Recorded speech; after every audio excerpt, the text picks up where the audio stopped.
sa ulo ng mga humahataw na balita. Hataw Balita. ACT Teachers Party List Representative Franz Castro nagsampa ng kasong kriminal laban kay dating Pangulong Rodrigo Duterte. Hataw Balita. Philippine National Police Chief Police General Benjamin Acorda Jr. pinaimbestigahan ang nangyaring operasyon ng PNP Anti-Cybercrime Group sa Makati City. Hataw Balita. Police Regional Office Calabarzon may persons of interest na umano sa pagkawala ng beauty queen na si Catherine Camilon. Hataw Balita. Korte Suprema sinabing hindi maaaring tanggalin o sirain ng Commission on Elections o COMELEC ang mga campaign materials para sa mga kandidato na nakakabit sa mga pribadong ari-arian. Hataw Balita. Supporter ng kandidato para sa BSKE patay sa pamamaril sa Placer, Masbate kahapon. Hataw Balita. At Pilipinas tumanggap ng 4 na nominasyon para sa World Travel Awards ngayong taon. Hataw Balita. Una sa ating mga humahataw na balita. Naghain na ng reklamong kriminal si ACT Teachers Party List Representative Franz Castro laban kay dating Pangulong Rodrigo Duterte sa Office of the Prosecutor sa Quezon City. Isinampa ang kasong grave threats laban sa ex-president sa ilalim ng Article 282 ng Revised Penal Code na may kaugnayan sa Section 6 ng Cybercrime Prevention Act of 2012. Kaugnay ang hakbang ng mambabatas ng mga pagbabantang ginawa umano ng dating presidente laban sa kanyang buhay sa isang panayam. Naniniwala ang kampo ng mambabatas na magiging pagsubok ito sa prosecutorial at judicial system ng bansa. Pakinggan po natin ang magkakasunod na pahayag ng mga abogado ni Representative Castro. This is about accountability. Si President Duterte has gotten away with so many things when he was president kasi may immunity siya from suit. First time we're holding President Duterte, former President Duterte, accountable for his actions in a Philippine court. Ito ay pagsusubok sa judicial and prosecutorial system natin. Kung gaanong ka-epektibo o hindi ka-epektibo ito. Samantala, tinawag na propaganda lamang ni dating legal counsel at tagapagsalita ni dating Pangulong Duterte na si Attorney Salvador Panelo ang inihaing reklamo ni Representative Castro. Dagdag nito, wala rin umano itong legal na basihan. Hataw Balita. Pinaiimbestigahan na ni Philippine National Police Chief Police General Benjamin Acorda Jr. sa Directorate for Investigation ang Detective Management o DIDM ang operasyon ng PNP Anti-Cybercrime Group sa Makati City noong October 20. Tayo nitong matukoy kung ano ang paglabag sa pagla-livestream ng vlogger na si Rendon Labrador sa naturang operasyon kung saan nalantad ang mukha ng ilan sa mga nahuli. Sasalang nasa pre-charge investigation ng DIDM si Captain Michelle Sabino na umano'y nakipag-collaborate sa naturang vlogger. Pakinggan po natin ang pahayag ni DIDM Director Police Major General Eric Noble. The discussion that we have now, I think kailangan i-pre-charge yung kung sino man yung naging in charge kasi may mga hindi dapat gawin. So that's violation of the media relations policy ng PNP. So may memo na kami, sir, na direct na namin for them to explain. Sa isang panayam, sinabi ni Captain Sabino na nagbigay siya ng instruction sa mga tao sa loob na ni-raid na gusali na magtakip ng kanilang mukha para hindi makuna ng kamera ng mga media na kasama sa operasyon. Batay sa Data Privacy Act of 2012, hindi pwedeng ilabas o ilathala ng walang permiso ang photos o video ng mukha ng data subject dahil itinuturing itong personal information. Posibleng magmulta ng 1 milyong piso at makulong ng hanggang 3 taon ang sinumang mapatunayang lumabag sa naturang batas. Hataw Balita. Tiwala ang Police Regional Office Calabarzon na malapit na nilang matunto ng lugar kung saan makikita ang nawawalang beauty queen na si Catherine Camilon. Huling nakita si Camilon sa isang mall sa Lemery, Batangas noong October 12 bago na iulat sa mga otoridad ang kanyang pagkawala. Ayon kay Pro 4A Director Police Brigadier General Kenneth Lucas, mayroon na silang persons of interest na tinitingnan sa pagkawala nito. Kinumpirma din ni General Lucas na magbibigay ang lokal na pamahalaan at ang Calabarzon Police ng 250,000 pesos sa mga makapagtuturo sa kinaroroonan ng beauty queen. Tinitingnan anya nila ang lahat ng posibleng dahilan ng pagkawala nito, maging ang lumulutang na impormasyon na umano'y nagtanan ito. Hataw Balita. Nakatakdang bumisita sa Abra bukas, October 26, ang mga opisyal ng Commission on Elections o COMELEC sa pangunguna ni Executive Director Jopisto Elnas Jr. at Deputy Executive Director for Operations Rafael Olaño. Kasunod ito ng napaulat na pag-withdraw ng nasa 250 kandidato para sa Barangay at Sangguniang Kabataan Elections o BSKE. Ayon kay COMELEC Chairperson George Erwin Garcia, gustuan nilang alamin ang tunay na dahilan ng pag-atras ng ilang kandidato para sa barangay at sangguniang kabataan elections. Batay naman sa ulat ng PNP, wala naman umanong pananakot o pagbabanta laban sa mga kandidatong umatras. Hataw Balita. Inihayag ng Korte Suprema na hindi maaaring tanggalin o sirain ng Commission on Elections o COMELEC ang mga campaign materials para sa mga kandidato na nakakabit sa mga pribadong ari-arian. Inaprubahan ng Korte Suprema ang petition for certiorari, prohibition and mandamus na inihain ng St. Anthony College na kumukwestiyon sa iligal na pag-aalis ng campaign materials nung halalan noong 2022 na nagbibigay suporta sa kandidatura ng dating Vice-Presidente na si Leni Robredo. Sa desisyon ng Korte Suprema, kanilang sinabi na ang mga aksyon ng COMELEC ay labag sa konstitusyon. Bilang tugon, binigyang diin ni COMELEC Chairperson George Erwin Garcia na hindi sila sangkot sa pag-aalis ng campaign materials mula sa mga pribadong ari-arian, sino man ang may-ari nito, kandidato man o hindi. Binigyang diin niya na ang malayang paggamit ng pribadong ari-arian ay protektado ng konstitusyon.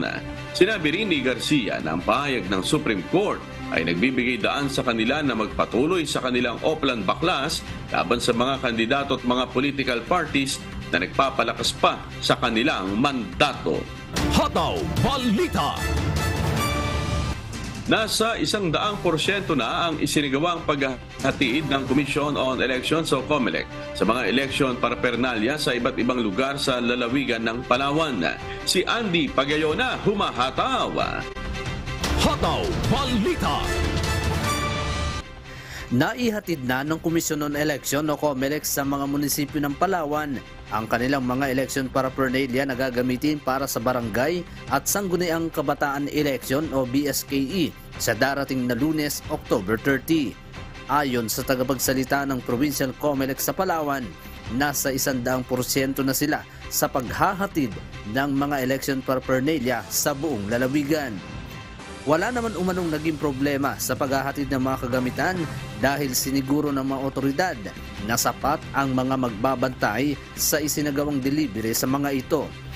Kasama sa paghahatid ang mga tauhan ng Armed Forces of the Philippines, Philippine National Police at mga tauhan ng Philippine Coast Guard para siguruhin makararating ng maayos sa mga election paraphernalia.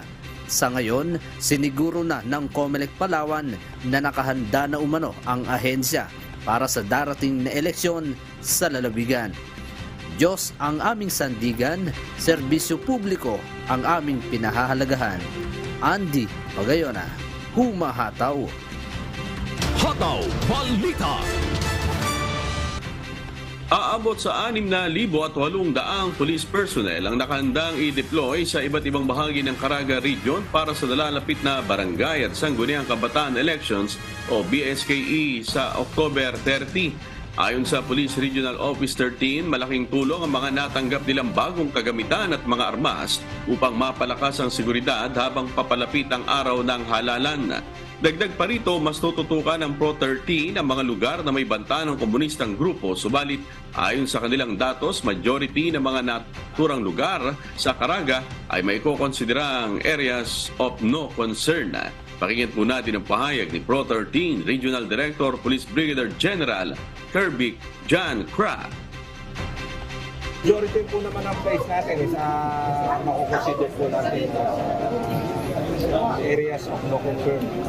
Ang ating pong Philippine National Police, kasama po ang Armed Forces of the Philippines at ang Philippine Coast Guard, ay nadyan po upang i-secure po sila. Siguraduhin po na peaceful po yung mga voting centers natin ngayong darating na halalan.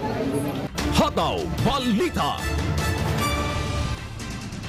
Nakaposisyon na sa iba't ibang bahagi ng lalawigan ng Masbate ang mga tauhan ng 96th Infantry Battalion ng Armed Forces of the Philippines at Philippine National Police bunsod ng nalalapit na halalan sa BSKE sa Lunes. Naka-standby na rin ang dalawang armored fighting vehicle ng mga sundalo sa bayan ng Aroroy. Si Jerry Galicia humahataw live. Hataw Balita. Naghigpit na ang pagpapatupad ng seguridad na mga sundalo ng 96th Infantry Battalion ng Philippine Army at mga kawan ng Philippine National Police sa ilang barangay ngayong ilang araw na lamang ang nalalabi bago isagawa ang barangay at sangguniang kabataan elections of BSKE sa tatlong isla ng Masbate. Sa barangay Lanang at Puro sa bayan ng Aroroy, 4 na checkpoint ang nakalatag at daraanan ng mga motorista na papasok at lalabas ng barangay. Pasiguruduhin na yung eleksyon ngayong 2023. Itong barangay at election na maging mapayapa. And siyempre po, kasama din rin po na maidaos ito ng maayos. Dahil na rin po din sa history ng Masbate, ito hindi naging maganda. Kaya sisiguraduhin po natin na sa yung eleksyon na ito ay magiging maayos at hindi na po maulit yung mga dating nangyari. Iniisa-isa na masundalo at pulis ang mga sasakyan dumaraan sa checkpoint. Bukod sa dalawang checkpoint ng 96th Infantry Battalion ng Philippine Army na nakalagay sa bukana ng barangay at sa mismong detachment ng mga sundalo. Nandiyan ang mga checkpoint ng 1st Police Mobile Force Company at mga kawani ng Aroroy Municipal Police Station bukod sa mga kasamang seguridad ng Special Action Force o SAF sa checkpoint. Inalerto na rin ng lokal na pamahalaan ng Aroroy ang bantay dagat katulong ng Coast Guard na magbabantay sa mga dalampasigan ng bayan. Ayon sa Aroroy Local Government Unit, bahagi ito ng resolusyon na ipinasa at ipinadala kay Commission on Elections o COMELEC Chairman George Erwin Garcia para sa request ng karagdagang puwersa ng gobyerno sa lugar. Another resolution gawa kami address to the COMELEC, a resolution requesting for the additional security forces for the armed forces of the Philippines for the election during 2023 barangay and sangguniang kabataan election in the municipality of Aroroy. Parang 2 platoon ang dinagdag nila at saka mayroon sila ng armored vehicle na dinagdag para makita ng tao na talagang sincere sila dun sa peaceful election. Samantala, may nakarating na ulat sa PNP na may nakuwang granada sa isinagawang search warrant sa bahay ng isang nagngangalang alias Jerome sa barangay Bagauma sa Aroroy. Bali, yun po kasi is marami na tayong mga intelligence report na yung mga tao na yun ay merong mga dekalibring weapon. So, nag-apply po tayo ng search warrant. Kaso nga lang, nung time na yun ang pag-conduct natin, pag-implement natin ng search warrant is wala yung tao and yung nakuha lang is hand grenade. Sa Masbate City, magdabag na ginagawang checkpoint ng mga pulis sa barangay Maingaran sa ikadarakip ng suspect sa nangyari pamamaring linggo ng hapon. Nangako naman sa Aroroy LGU ang pamunuan ng Police Regional Office 5, Police Brigadier General Wes Raimundo Obinque, na kung magiging malala ang sitwasyon, magpapadala ng karagdagang pampuwersa ang PNP Bicol sa bayan ng Aroroy. Diyos ang aming sandigan, serbisyo publiko ang aming pinahahalagahan. Jerry Galicia, humahataw. Hataw Balita. Umabot sa 4,908 na personnel mula sa iba't ibang ahensya ng gobyerno ang idineploy para sa barangay at sangguniang kabataan election sa probinsya ng Nueva Vizcaya. Ayon kay Police Captain Manny Paul Pawid, tagapagsalita ng Nueva Vizcaya Police Provincial Office, ang naturang bilang ay binubuo ng tauhan mula sa Philippine National Police, Philippine Army, Philippine Coast Guard, Special Action Force at Department of Education. Ang Nueva Vizcaya ay mayroong 275 na barangay kung saan mayroong nasa 295 na polling center ang kailangang bantayan. Sinabi pa ng tagapagsalita na kahit walang naitalang areas of concern sa Nueva Vizcaya ay patututukan pa rin ang mga nasa malalayong lugar upang agad na marespondihan kung sakaling magkaroon ng aberya sa panahon ng eleksyon. Ayon pa kay Police Captain Pawid, naging matagumpay ang isinigawang send-off at turnover ceremony sa mga kawani na maide-deploy sa iba't ibang lugar sa probinsya para sa nalalapit na halalan. Hataw Balita. Nagsama-sama ang iba't ibang ahensya ng pamahalaan kasama ang Commission on Elections o COMELEC sa isang send-off at turnover ceremony na layong makamit ang mapayapa at ligtas na barangay at sangguniang kabataan election sa Bicol Region. Si Ryan Sanatandol humahataw. Hataw Balita.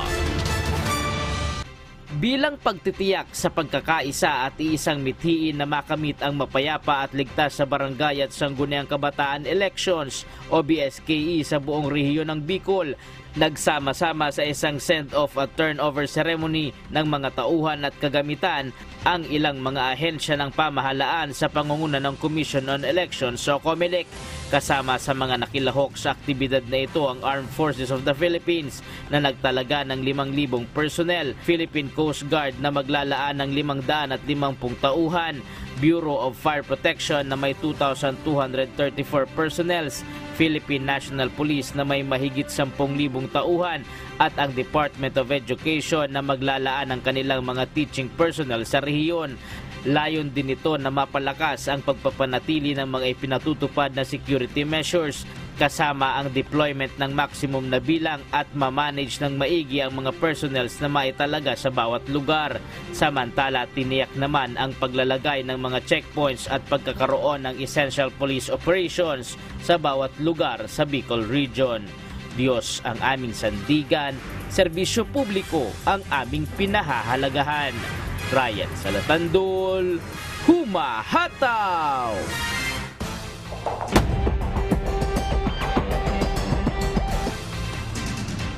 Aabot sa 19.9 million pesos na halaga ng marijuana ang nasabat ng pulisya matapos ang isinagawang checkpoint sa Barangay Kalanan, Tabuk City, Kalinga kahapon, October 24.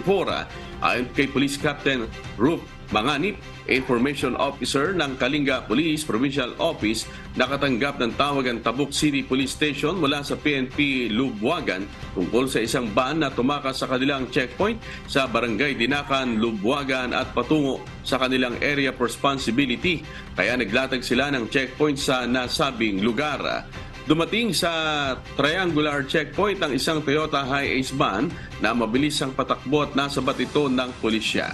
Nasamsam ng mga pulis ang laman ng van na 156 bricks ng pinatuyong dahon at stocks ng marijuana na may timbang na 156 kilos at tinatayang may street value na halos 20 million pesos kasama ang 20 pang tube ng pinatuyong dahon ng marijuana na nakabalot sa plastic at tumitimbang ng nasa 500 gramo bawat isa.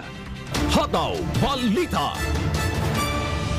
Isang Chinese national na umano'y biktima ng isang kidnap for ransom ang nailigtas sa isinigawang rescue operations ng mga otoridad sa Bohol. Naaresto naman ang 4 na Chinese national at 2 Pinoy na suspect sa nasabing krimen. Si Edmond Hisola humahataw. Hataw Balita. Arestado ng pwersa ng Bohol Police Provincial Office ang 6 na suspect na sangkot sa isang kidnap for ransom incident sa isinagawang operasyon sa Barangay Poblasyon, Panglao, Bohol, umaga nitong Martes, October 24. Inaresto ang nasabing mga suspect dahil sa pagkidnap sa biktimang si Han, hindi niya tunay na pangalan, 53 taong gulang at Chinese national, Kinilala ang mga suspect na Chinese nationals na sina Ming, Nok Won at Nung, hindi nila mga tunay na mga pangalan, at 2 Pilipino na kinilala sa alias na Ben at Jag. Isinagawa ang anti-kidnapping operations bilang tugon sa ulat noong October 23 tungkol sa hinihinalang kidnapping at serious illegal detention na umabot sa Panglao Municipal Police Station. Huling nakita ang nabanggit na biktima noong October 18 sa Dawis, Bohol. Kaagad nagsagawa ng investigasyon at pagsubaybay ang mga otoridad sa pamamagitan ng paggamit ng teknolohiya, intelligence, backtracking ng mga closed-circuit television camera o CCTV at panayam sa mga testigo. Matapos makakuha ng sapat na impormasyon, walang humpay at agresibong pursuit ang rescue operations ang isinagawa upang matiyak na maililigtas ang biktima, gayon din ang pagkakahuli sa mga sospek. Matagumpay na naaresto ang 6 na nabanggit na sospek habang nakumpiska naman sa kanilang 2 caliber 45 pistol at 2 sasakyan kung saan isa rito ay pag-aari ng biktima. Nailigtas naman sa rescue operations ang nasabing biktima. Sa inisyal na investigasyon, nakuha ng mga sospek ang ransom money mula sa pamilya ng biktima sa pamamagitan ng transfer. Isusumiti ang buong komprehensibong ulat sa lalong madaling panahon habang inihahanda ang kaukulang kaso laban sa mga sospek. Nagpapatuloy din ang koordinasyon sa Chinese Embassy at Department of Foreign Affairs ng mga otoridad. Diyos ang aming sandigan, serbisyo publiko ang aming pinahahalagahan. Edmond Disola, Humahataw! Hataw Balita! Pinayuhan ng Civil Aviation Authority of the Philippines o CAAP ang air passengers sa darating na long holiday na pumunta ng maaga sa airport para maiwasan ng anumang aberya o maiwan ng kanilang flight. Sa ngayon ay pinaghahandaan ng mga airport sa bansa ang pagdagsa ng mga pasaherong bibiyahe sa long holiday. Payo ng CAAP sa mga pasahero pumunta ng 2 hanggang 3 oras na mas maaga sa airport upang makaiwas sa anumang aberya. Pinapayuhan rin ang mga biyahero na iwasang magdala ng mga ipinagbabawal na bagay sa aeroplano upang hindi na matagalan sa pag-check-in ng mga bagahe. Tiniyak naman ng CAAP na nakausap na nila ang mga airline company para sa pagdaragdag ng manpower sa mga check-in counters upang maiwasan ang mahabang pila ng mga pasahero. Sa ngayon ay pinagbabawalan muna ang mga airport employee na mag-file ng leave upang masiguro na may sapat na personnel na aasiste sa mga pasaherong bibiyahe sa long holiday. Hataw Balita! Magandang balita po dahil 4 na nominasyon sa iba't ibang kategorya ang nakuha ng Pilipinas para sa World Travel Awards ngayong taon. Kabilang sa mga nakuhang nominasyon ng bansa ang World's Leading Island Destination, World's Leading Beach Destination, World's Leading Dive Destination. Ayon sa Philippine Tour Operators Association o PhilToa, President Fe Abling Yu, simula nang buksan ulit ang borders ng bansa, nagtuloy-tuloy ang pagdating ng mga local at foreign tourists. Pakinggan po natin ang pahayag ni PhilToa President Fe Abling Yu. Notable pa rin siyempre, Gladys, yung ating Boracay. Hindi mo pwede pasubalian yung Boracay. Talagang it's still, a number 1 destination, not only for Filipinos but also for foreigners. Kasunod dyan, of course, yung ating mga island destinations katulad ng El Nido, ng Coron, at saka meron tayo ngayong San Vicente Island sa Palawan. Siyempre, ito yung mga magagandang destinations na talagang you will really enjoy yung cleanliness ng ating waters. Samantala, napasaba naman ang Philippine Department of Tourism sa mga nominado bilang World's Leading Tourist Board. Inikayat ng DOT ang mga kapwa Pilipino to show our love and support sa pamamagitan ng pagboto upang makamit ang mga titulong ito. Bisitahin lamang po ang website na www.worldtravelawards.com/vote. Tatagal ang botohan hanggang November 17, 2023. So, yan ay kahit umikot ka sa buong Southeast Asia or even other parts of the world, parang talagang outstanding naman tayo dyan at talaga naman yata deserve tayong nominated at manalo para dyan sa ganyang mga kategorya. 3 turista ang namatay matapos mabangga sa tulay ang kanilang sinasakyan sa bayan ng Carmen sa Bohol. Si Edmond Hisola humahataw. Hataw Balita. Nauwi sa trahedya ang bakasyon ng mga turista mula Davao del Sur nang bumangga ang sinasakyan nilang van sa railing ng Camalayon Bridge, Barangay Buenos Aires, Carmen sa lalawigan ng Bohol. Kinilala ang mga nasawi sa aksidente na sina Abelardo Cagampang, Marlon Dosdos at Janice Borbon, habang ang mga nasugatan ay kinilalang sina Lucino Cagampang Jr., Jasper Argones at ang driver ng van na si John Cagampang, pawang taga-Bansalan, Davao del Sur. Ayon kay Police Corporal Joey Bacchiano, Assistant Investigator ng Carmen Municipal Police Station ng Bohol Police Provincial Office o BPPO, dinala sa pinakamalapit na ospital sina Abelardo, Marlon at Janice kung saan sila binawian ng buhay. Ayon sa investigasyon ng pulisya, umalis ng Panglao Island sa Bohol ang sinasakyan nilang van na lula ng 6 na pasahero bandang umaga ng Lunes, October 23 at patungo sana sa isa sa mga tourist spot sa Bohol na Chocolate Hills. Napag-alaman ng mga otoridad na nakatulog umano ang driver habang nagmamaneho dahilan para bumangga ang van sa railing ng tulay. Maaaring kasuhan ng reckless driving resulting in multiple homicide and injuries ang driver ng van. Diyos ang aming sandigan, serbisyo publiko ang aming pinahahalagahan. Edmond Hisola, humahataw! Hataw Balita. Sa pagdiriwang ng National Correctional Consciousness Week kahapon, October 24, sinira ng mga opisyalis ng Bureau of Jail Management and Penology o BJMP Regional Office Calabar Zone ang mga kontrabandong nasabat nila sa mga piitan sa buong rehiyon.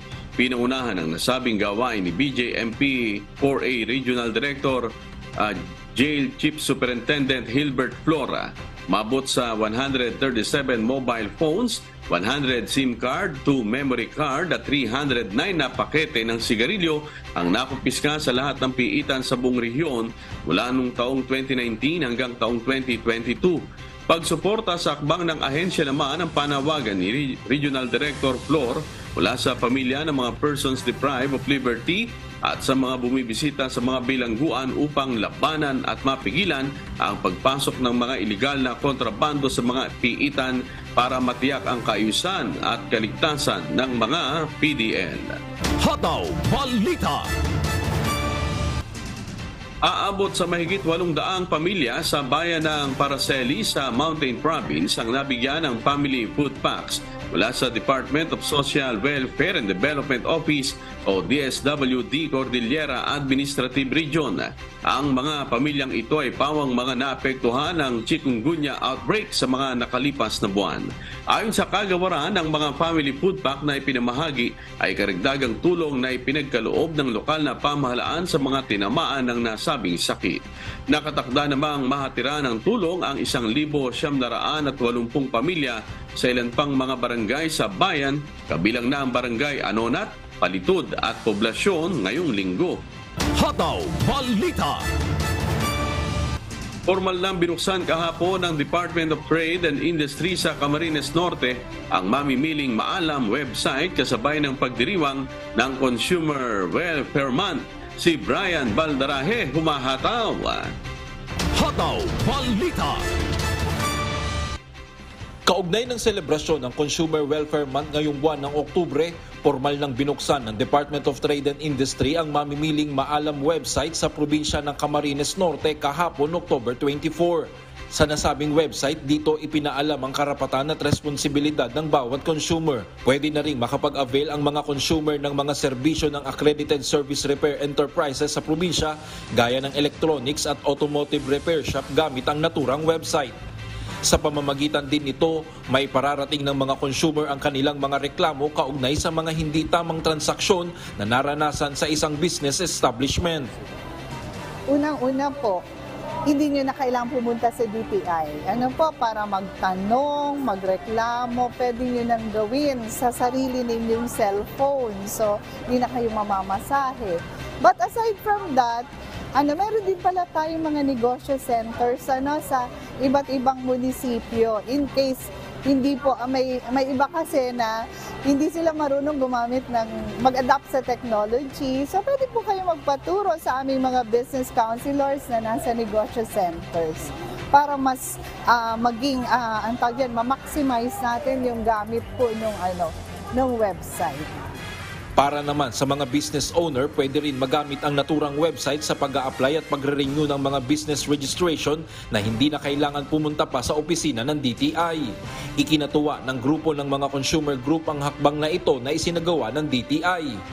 Nagpapasalamat ako at very proud ako na nagkaroon ng launching nitong website ng mamimili.maalam.com ng DTI kasi dito natin matatanggap yung mga reklamo, yung mga tanong ng mamimili dito sa Camarines Norte. Samantala, plano rin ng DTI Cam Norte na ilagay sa naturang website ang mga suggested retail price ng mga basic commodities gaya ng asukal, canned goods at iba pang mga pangunahing bilihin. Layo nitong makapagbigay ng giya sa mga consumer sa tamang presyo ng mga bilihin sa merkado. Para sa mga nagnanais bumisita sa naturang website ng DTI, itype lamang ang mamimilingmaalam.com. Diyos ang aming sandigan, serbisyo publiko ang aming pinahahalagahan mula rito sa Camarines Norte. Brian Baldarahe, Humahataw. Hataw Balita. Tiniyak ng lokal na pamahalaan ng Bontoc Mountain Province na may nakalaan ng budget at matatanggap ng 731 registered tricycle operators sa bayan ang tig-1,000 pisong fuel subsidy mula sa national government. Ayon sa Bontoc Local Government Unit, ang Pantawid Pasada Program o Fuel Subsidy ay paraan ng pamahalaan para masuportahan ang mga driver at operators ng mga pampublikong transportasyon sa bansa.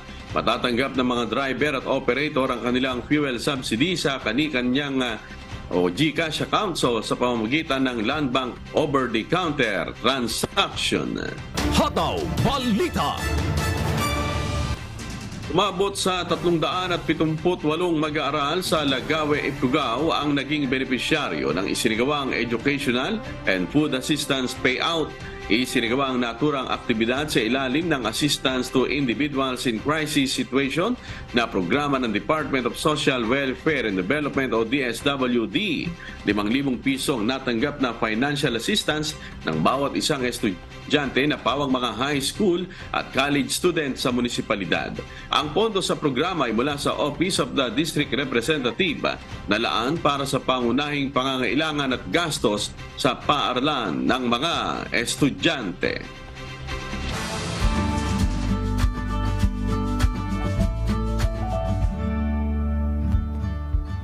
Alamin ang magiging lagay ng panahon sa iba't ibang bahagi ng bansa ngayong araw ng Miyerkules. Panoorin po natin ang update mula sa Philippine Weather Bureau Pag-asa.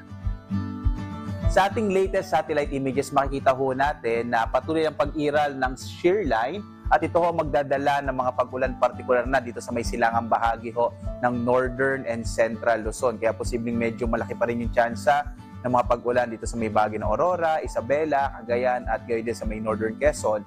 Sa pag-iral naman ng Northeast Monsoon, ito yung hanging amihan, makararanas pa rin ng mga pahihinang pag-ulan partikular na dito sa may bahagi naman ng Northern Luzon.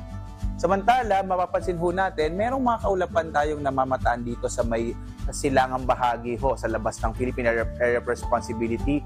Mga cloud cluster ito na sa ngayon ho, medyo maliit pa naman yung chance na maging bagyo pero patuloy pa rin nating i-monitor sa mga sunod na araw. Yung nalalabing bahagi ng ating bansa, Visayas at Mindanao, ay makararanas pa rin ng mga isolated rain showers and thunderstorms. So, sa kabuuan ho, generally fair weather sa malaking bahagi ng ating bansa. Pero wag pa rin ho kayo magugulat kung meron tayong mga localized rain showers and thunderstorms na pwede pa rin mangyari lalo na sa hapon hanggang sa gabi. Yung iba't iba nating mga regional services division, nagpapalabas ho tayo ng thunderstorm advisory, mga rainfall warning at mga heavy rainfall warning kung may mga namamataan po tayo.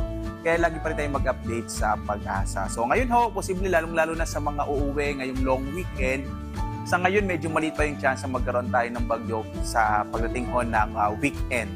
At narito nga yung mas specific nating panahon dito sa Luzon, makikita ho natin, malaki yung chance pa rin ng mga pag-ulan partikular na sa may bahagi ng Aurora, Isabela, gayon din sa mainland Cagayan at Northern Quezon. Epekto pa rin yan nitong shear line o nasa pagitan ho ng mainit at malamig na hangin. Samantala, posible pa rin yung mga pag-ulan, dulot naman ng amihan dito sa may Batanes at Babuyan Islands, habang mga pulupulong maihinang pag-ulan ang maaaring maranasan sa may bahagi ng Ilocos at ng Cordillera at nalabing bahagi ng Cagayan Valley. Kaya mapapansin ho natin doon sa mga lugar kung saan nakakaapekto yung northeast monsoon o amihan, ay sa hong katangian nga niyan ay posible po na less yung chance o less yung mga possibilities ng mga thunderstorm. Iba ho kasi yung katangian ng mga kaulapan kapag ho ang nakakaapekto ay northeast monsoon o amihan. Kaya nga sa lalabing bahagi naman ng ating bansa, dito sa Central Luzon, Mimaropa, Calabarzon at Kamaynilaan at sa Bicol region, inaasahan natin yung isolated rain showers and thunderstorms o pulupulong pag-ulan, pagkidlat, pagkulog na maaaring maranasan. Sa mga maglalayag naman ho sa ating mga baybayin at sa ating mga karagatan, lalong-lalo na sa mga magbabiyahe ngayong long weekend, wala tayong nakataas na gale warning sa ngayon, kaya ligtas namang pumalaot yung mga maliliit sa sakyang pandagat at maliliit na mga bangka dito sa ating kapuluan, pero iba yung pag-ingat pa rin kapag meron po tayong mga thunderstorms na maaaring magpalakas ng alon ng karagatan. Ang araw naman natin ay sisikat ganap na 5:49 ng umaga. So papalit na ho yung ating pagsikat ng araw habang yung paglubog nito nasa 5:31 ng hapon. Mas nagiging maaga na po. Yan po si Obed Madrina, weather specialist ng Pag-asa. Tandaan, sa bawat araw na ating nasisilayan, ay magpasalamat sa Diyos na may lalang. Hataw Balita. Humarap sa sunod-sunod na pagsubok ang mga residente ng Barangay Alno sa La Trinidad, Benguet dahil sa mga matitinding bagyo na tumama sa Cordillera Administrative Region sa mga nakarang buwan. Ngunit sa kabila ng mga hamon, may liwanag ng pag-asa na sumilang dahil sa ginanap na MCGI Cares activity sa komunidad. Tunghayan po natin ang istoryang puno ng katatagan at pagtutulungan sa balita ni Chantal Cayaos. Hataw Balita. Ang barangay ng Alno ay matatagpuan sa tahimik na munisipalidad ng La Trinidad, Benguet, na kukubli sa sariwang kabundukan. Ang makulay na bukid at bundok na may malamig na hangin ay matagal nang pinagkukunan ng kabuhayan ng mga magsasaka. Gayunpaman, sa mga nagdaang buwan ay nagtamo ng matinding pagsubok ang rehiyon dahil sa sunod-sunod na pagtama ng mga kalamidad na nagdulot ng pinsala sa kabuhayan at kalusugan ng komunidad. Since some of our residents in the municipality of La Trinidad have incurred colds, cough, so lahat ng hospital ikuan ngayon full for general check-up. So it's high time that dumating na ang pinakahihintay ng mga tao rito sa munisipyo ng La Trinidad. Sa mga sandaling tila nawawala na ang pag-asa, dumarating ang biyaya na nagbibigay ligaya. Masaya ako kasi may ganitong programa tumutulong sa amin. Masaya ako kasi yung mga anak ko na dinala ko dito, medyo mahirap sa akin na ipa-check up sila kasi walang income. Kaya dito lang ako sa clinic at sana tuloy-tuloy nyo lang na gawin ang programang ito para maraming matutulungan po. Salamat po sa MCGI ulit at pumunta kayo rito. Masaya ako na nandito kayo at pinapanalangin ko na sana bigyan kayo ng lakas ng Panginoon at patnubayan kayo sa lahat ng mga ginagawa niyo po. Mahigit 300 residente ang napaglingkuran sa mga libreng serbisyo gaya ng medical at optical consultation, bunot ng ngipin, tuli at haircut. Salamat sa Diyos, napakalaming salamat dahil sa Kanya at andito kami, nabigyan ng lahat-lahat. May gamot, libreng gamot, may na itago na salita ng Diyos. May libre pang eyeglass namin, reading glass, at saka salamat din na kahit sabi nila huwag na kayong mag-breakfast, dito raw bibigyan ng breakfast. Ayun, totoo naman, busog kami sa breakfast at lunch. Subok na ang tatag ng mga residente dito sa iba't ibang suliranin sa buhay. Gaya ni Manang Cristita na nakikipaglaban sa sakit na breast cancer kahit kapos sa panggastos sa iba't ibang pangangailangan. Ang diwa ng pagkakaisa at kabutihan na dala ng MCGI Cares ay lalong nagpapalakas ng kanyang kalooban. Kung minsan po walang pera, sabi ko, kakayanin ko to sa tulong ng Panginoon po. Kaya may faith talaga ako sa Diyos. Hindi ako dadalawang isip na siyang tumulong sa akin po hanggang ngayon. Natapos na po yung 6 session na chemotherapy ko sa Bagtigen. Salamat po sa Panginoon na kayo po ang ginawang instrumento na pumunta dito sa amin sa Barangay Alno at magbahagi ng blessings na galing sa Kanya. Talagang masayang-masaya po ako. Hindi ko maiano yung saya ko. Thank you, Lord, na mayroon kayo na nagpapalakas sa amin na kahit anong pinagdadaanan namin hindi kayo nagkatubiling tumulong sa ibang tao, sa kapwa namin na mahihirap. At nandyan kayo palagi na kahit na malayo kayo na bumibiyahe ay ginagampanan ninyo ang pagtulong sa aming mga mahirap. Kahit na ito, malayo pang mga lugar na pinupuntahan ninyo ay pinakaya ninyo kahit na kung minsan pagod kayo pero nandyan talaga ang Lord na siyang tumutulong din sa inyo. Salamat sa Diyos. May mga kapatid tayo na katulad nila, yung mga kapatid na volunteers. At saka sa mga doctors din dahil alam ko hindi naman ganun kadami. Kaunti lamang sila, alam ko. Pero yung dedication nila sa pagtulong, pagsama sa mga MCGI Cares natin, hindi po matatawaran dahil yung iba sa kanila, mga senior citizens na may edad na po sila. Kapag naisip ko yung mga experience nila sa biyahe, mga malalayong biyahe, mga mapapanganib na daanan dito sa atin, sa Benguet and Mountain Province, nabibilib po ako sa kanila na tuloy-tuloy pa rin po sila sa pag-volunteer as medical doctors. Sa harap ng mga pagsubok, ang kwento na tulad nito ay nagpapamalas na ang pag-asa at kabutihan ay kumikinang kahit sa pinakamadilim na mga panahon. Chantal Cayaos, UNTV News and Rescue. Diyos ang aming sandigan, serbisyo publiko ang aming pinahahalagahan. Hataw Balita.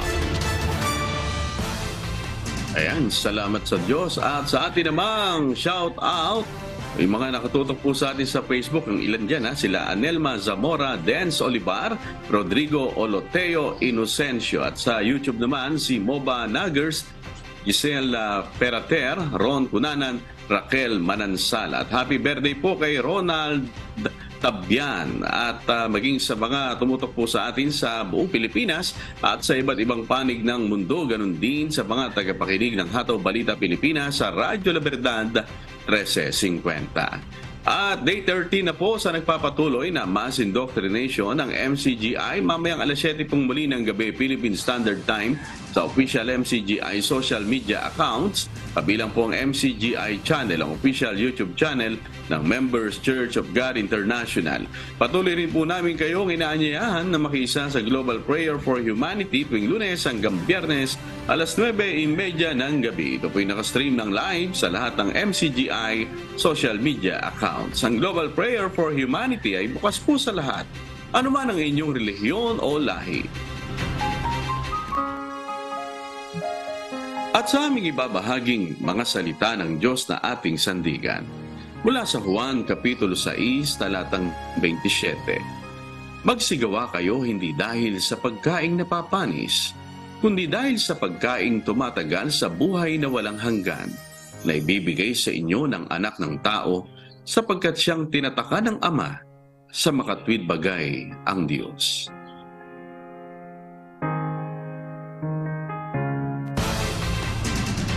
At yan po ang mga humahataw na balita ngayong umaga ng Miyerkules, ika-25 sa buwan ng Oktubre 2023. Sa ngalan po ng lahat ng bumubuo ng UNTV News and Rescue at ng UNTV Radyo Libertad 1350, ng ating mga correspondent mula Luzon, Visayas at Mindanao. Ako po ang inyong amigo, Sherwin Kulubong, at dito sa UNTV at UNTV Radyo Libertad 1350. Diyos ang aming sandigan, serbisyo publiko ang aming pinahahalagahan. Susunod na po ang Good Morning Kuya. Salamat po sa Diyos at magandang umaga.